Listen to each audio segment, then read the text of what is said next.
All right. Bruh.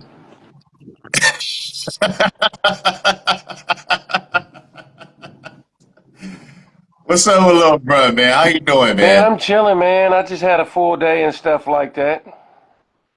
I know, and I appreciate you for sticking through the growing pains of this going live shit, man. I love you for that. Thank you very Man, much. it's all. All right, let me go ahead and speak you up who you are, and then we're gonna get right into what it is that I want to talk to you about and pick your brain about, brother. Once again, y'all, this is Give Laurence me the 1 second, One. all right? He is a Give me 1 second, all podcast. right?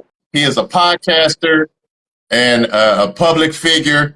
My man is an aspiring comedian.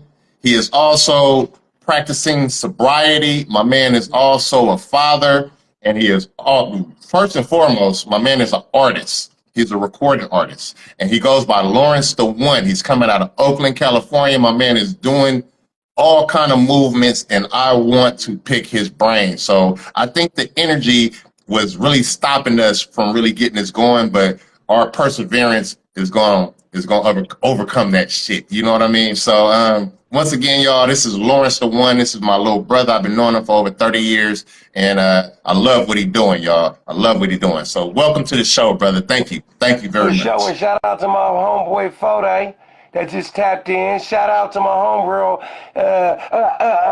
You know what I want? I see you, and shout out to my partner Hash.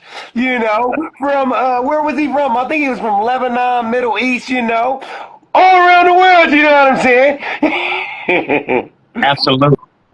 Absolutely, man. You are making moves around here, and I'm super proud of you, bro. And I'm super proud that we have a chance to talk live right now. And then I'm interviewing Afghanistan. you instead of you interviewing me. Afghanistan, my bad. You got to get your Middle Eastern affairs right. You know what I'm saying?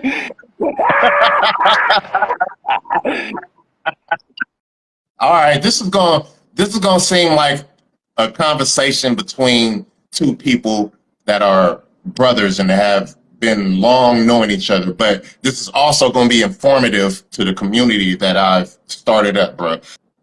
Okay. All right, so you good? You straight? Yeah. I got a little nervous, so I just had to make sure I was tight. You know what I'm saying? Because it might run long. You know how we get down. Yeah, you got to get it out the way, Got to right? get it out the Got to way. get it out the way. Yeah. All right, so let's just jump right into it, bruh. So, what is it that made you jump into the podcasting realm of the music? So the spiritual side is this. Okay. So I just got clean and sober, right? About 5 years ago. I Yeah, stopped drinking every day six and a yeah, half years ago, but I stopped drinking permanently 5 years ago. So I said, God, could you do something with my entertainment? Because, I need something to do. Basically saying, God, fill up my cup with something positive to do since I wasn't drinking. I always had positive things going on, but I needed something to fill that part of my life up. So I hit up my partner, I Am Sue. You ever heard of I Am Sue? yes, So, I have. so I Am Sue is like a younger cousin or brother. I love him to death. Really, really, really, really great person and shit like that. So he throws an event called I Am Summer every year. So I asked him Okay, whether I was gonna be able to get on his event for I Am Summer. He said, "Yeah, man." Then he called me back. He said, "L, I got all these people that I gotta let on. I don't have a spot for you. However, I will, give you some VIP tickets and, come in there." I said, "All right, well, I'm gonna bring my camera and start recording people. Like a right, little camera and interview people, right?" So I get right. there, I'm interviewing people, whatever. So yeah, Okay, so so I'm just interviewing people, and I'm like, okay, that's what it is. And then somebody out the blue, my partner Marcus Fly Zone said, "Hey man, Steve want to know if you want to do a podcast." I'm like, "Steve?" He said, "Man, you know Steve." And it's like I know a lot of people, so I could think of like six Steves off top. yeah, So yeah. come to find out, I end up meeting Steve, and then hella people was telling me that I need to do podcasts based on my Instagram personality. and then I just started, and that was my introduction to doing podcasting. Steve, Yeah, people was talking about it, but he already had the table set. He had everything. He didn't have to order nothing. It was just go mode, and yeah, it fell in my yeah.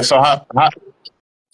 How did that work out with you and Steve once y'all started rocking? Because I see you got years of interviews with prominent artists, man. You are really doing your motherfucking thing, and I'm Yeah. proud of you, bro. I'm proud of you. I want you to keep it going. So how do you draw the strength to get up every day, live life, and then do your podcasting thing? That wasn't even really. What do you draw the Part of your strength dream to do that? You know can't what I really mean? say that it How do you do wasn't that? part of my What do dream you draw? because I like to do Okay. entertainment. So it's like this. Look at it like this. If somebody wanted to go to the NBA, right? They, Yeah.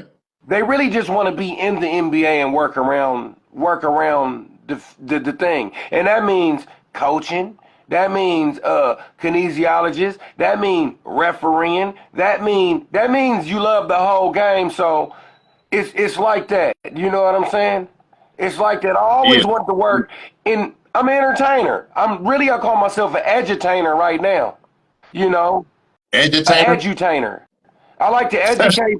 I like to educate people. I like to educate people and throw humor in it and teach people different things. Teach people different things Doing this and shit make because people need learning to hear fun. that. But the thing about me is Yeah. I'm not lazy. I've always had one or two jobs. I've always had one or two jobs, going to school, exercising and stuff like that.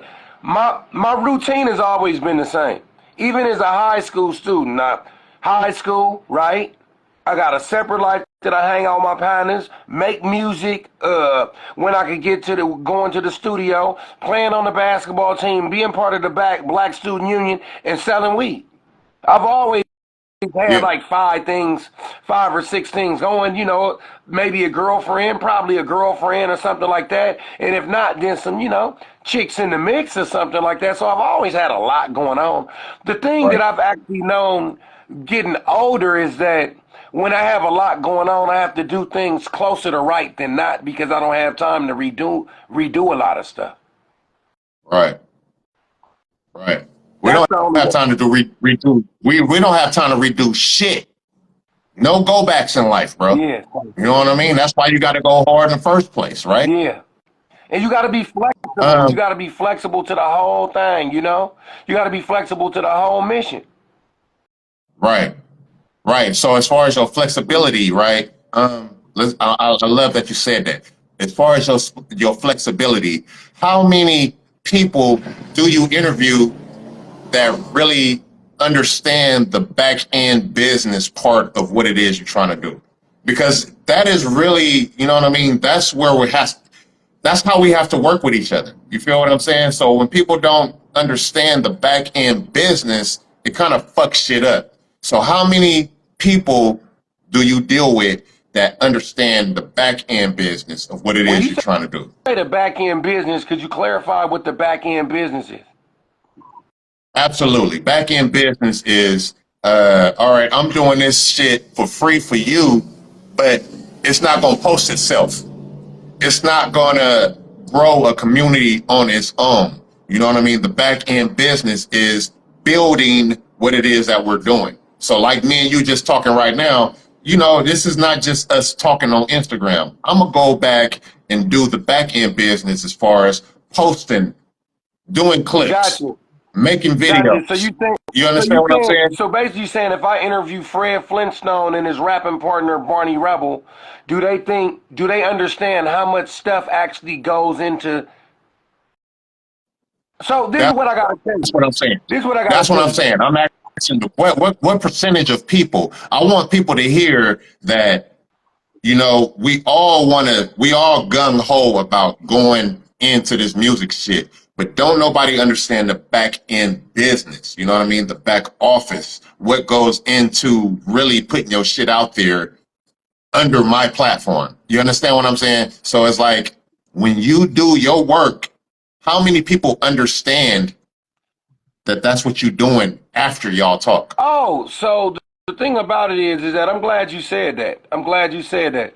So what it is that to answer the question, not a large percent, Right. right? That's the first thing. So I would say if I have like 250 guests, I would say only about 50 of them understand that, right?